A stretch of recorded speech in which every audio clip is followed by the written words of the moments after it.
Today we're covering the 10 most common push-up mistakes.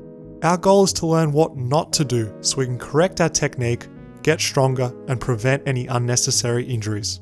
By the end of this video, you won't be making any silly form mistakes that the average person generally makes when they're doing push-ups.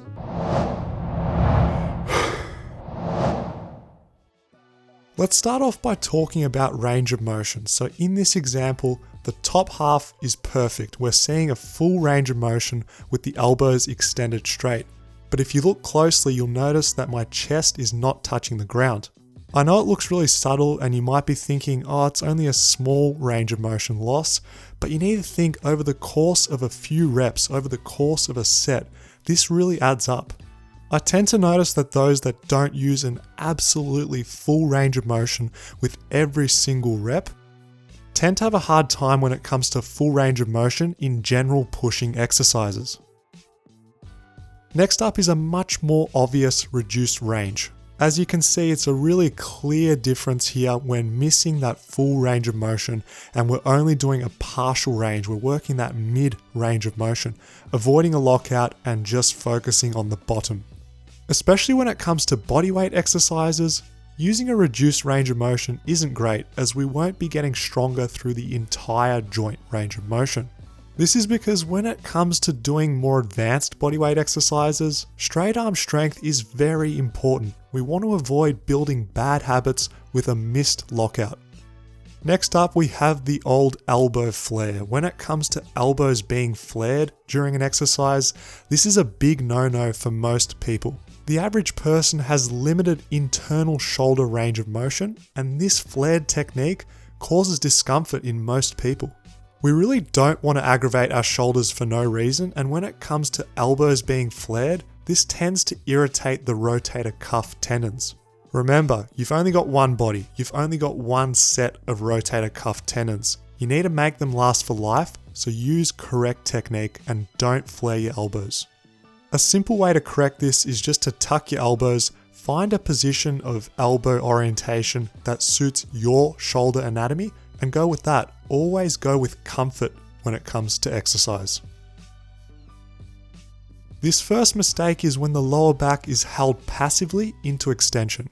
Uncontrolled, forced extension under fatigue is a scenario which can produce back pain in some people. See how the hips are sagged and my groin and chest make contact at the same time?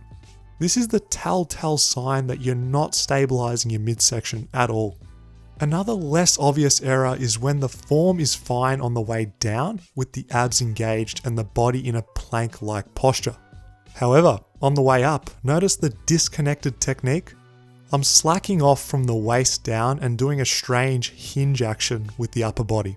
If your form looks anything like this with two motions happening, your ab engagement is obviously lacking. Lastly, when it comes to lower back technique, we often see people pushing their hips up and back when they're doing their push-ups. It's a small technicality, but we want to keep consistent form standards rep to rep and set to set. With push-ups, people generally don't consider what's happening at the upper back.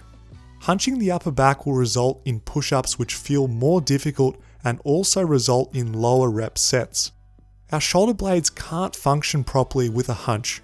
Shoulder blade position and movement is key for getting the most out of your training, so I really want you to avoid hunching and use a proud extended thoracic. Alright, moving on to number 5. The old forward neck, aka gooseneck, aka I want to make my push-ups easier neck. With a forward neck, the range of motion will be stopped when the head reaches the ground. This makes the exercise much easier as you don't need to go as deep with this technique. This is a really subtle way your body's going to cheat you from getting the full benefits that the push-up has to offer. On the other hand, cranking the neck and looking forward and up is the second neck fault people tend to do. Your nervous system output is controlled at the level of the spinal cord and the brain. If you excessively extend the neck, you'll experience some degree of power reduction as a result. Straining with a max set of push-ups while cranking the neck backwards isn't a great idea, and your chance of injury, discomfort and pain is increased a fair bit. Some people might disagree with me here on this point, but with this video, I'm primarily aiming at those who don't have much push-up experience. I find when you're trying to do the push-ups fast during a set, people tend to break down their form. What I mean by this is that range of motion will be inconsistent. Some reps are going to be full lockout, some won't. Some will be using a full range of motion chest to the ground, some won't be. You'll also find that the technique from rep to rep will be different. There'll be some arching of the back, there might be the hips rising up, there also might be some neck fault with the neck looking forward or up. All these compensations tend to happen more when the exercise is done quickly. I find that when people simply slow down and focus on what their body's doing, they have a greater connection with awareness of their range of motion, awareness of what their shoulders are doing, and their form and the sensation of the exercise is increased when doing the exercise slower and with better control. I'm just going to come straight out and say it. I think doing kneeling push-ups is the wrong exercise if your goal is full range of motion push-ups. This is for those that are new to push-ups who may not be strong enough to do a full rep and they approach their training in an inefficient and ineffective way. Kneeling push-ups are a poor exercise choice because it's almost impossible to have a good lower back and hip alignment. Notice that my hips are sky high. This looks nothing like a normal push-up. Also, if you try a set of kneeling push-ups, you'll notice that your scapula gets jammed into this really uncomfortable position and it can't move organically like it normally does in a normal push-up. A better alternative is to use eccentrics. This is a fancy way of saying simply lower yourself down into the position of the exercise that you're trying to do. Absolute beginners can do incline eccentrics to make the exercise easier. Simply set up in a push-up position, lower yourself down with control, and then rinse and repeat for several reps. Once this exercise gets too easy for you, I want you to make it harder by taking the same principle and applying it to the floor. Floor eccentrics are a great option because now you're in the specific position you're trying to do.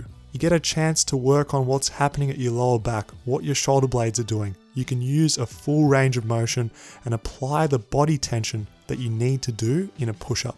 Once the floor eccentrics are getting manageable and you can do multiple reps with really good control, I want you to work on the full range of motion push-up using an incline. Your starting point will really depend on your level of strength, but as your hands get closer towards the ground, the exercise gets more challenging. By applying these techniques for the push-up, you'll progress faster, ingrain good habits, and you'll be doing your first rep on the ground in no time. This next section is one of the most important parts of today's video. Whether you've been doing push-ups for years or you've just started your journey, I really want you to pay attention right now. First up is shrugged shoulders during the push-up. If your form looks even remotely like this, you definitely need to work on proper scapular positioning. The shrugged shoulders technique unnecessarily strengthens the scap elevators, which includes your upper traps and your levator scap. These can contribute to poor shoulder function, and they tend to be strong in people already. There's this really big misconception in the fitness world that the scapula needs to be glued into retraction during push-ups. This is definitely false. The scapula needs to move freely from retraction to protraction, so being drawn back to being pushed away from you. Correct form in the push-up involves retracting or squeezing your shoulder blades together as you lower down, and then protracting or pushing away as you rise. Number 9 is training with pain. So wrist pain during push-ups is something that can happen to everyone. Now, instead of pushing through pain like an absolute hero, grab a pair of parallettes or even dumbbells and do your push-ups with a neutral grip. This is because when we use handles, we're in a more neutral wrist position with less wrist extension. This is compared to a floor push-up where we're in a fair bit more wrist extension, which can cause pain if you've got wrist pain already. I really wish I could get this message out to more people who have the goal of getting bigger and stronger. Simply adding reps, doing the normal push-up for more and more reps is only a good idea if your goal is endurance. Now, I know the majority of the people training would rather get stronger and build muscle instead. Guys, Using a harder bodyweight exercise is the key. The archer push-up here is a great example of working towards the one-arm push-up. With bodyweight training, you've got a huge amount of exercise to choose from to keep you challenged and progressing over time. It's so important that you train in accordance with your goals and remember to aim for progress which matches those goals. Guys, if you enjoy my free content here on YouTube, I invite you to check out the Bodyweight Academy. This is the #1 resource for all things bodyweight and calisthenics. Go to fitnessfaqs.tv and learn how to master your body.